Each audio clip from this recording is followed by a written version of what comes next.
আসসালামু আলাইকুম ওয়ারাহমাতুল্লাহি ওয়াবারাকাতুহু।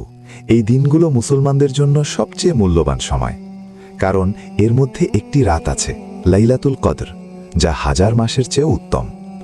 রাসূলুল্লাহ সাল্লাল্লাহু আলাইহি ওয়াসাল্লাম বলেছেন, তোমরা রমজানের শেষ দশকের বেজোর রাতগুলোতে লাইলাতুল কদর তালাশ করো।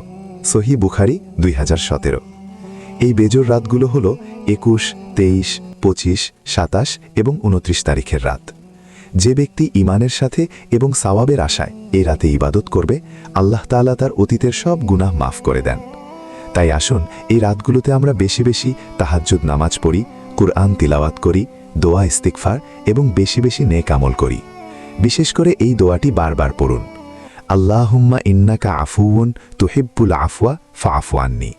হে আল্লাহ, নিশ্চয়ই তুমি ক্ষমাশীল, ক্ষমা করতে ভালোবাসো, তাই আমাকে ক্ষমা করে দাও।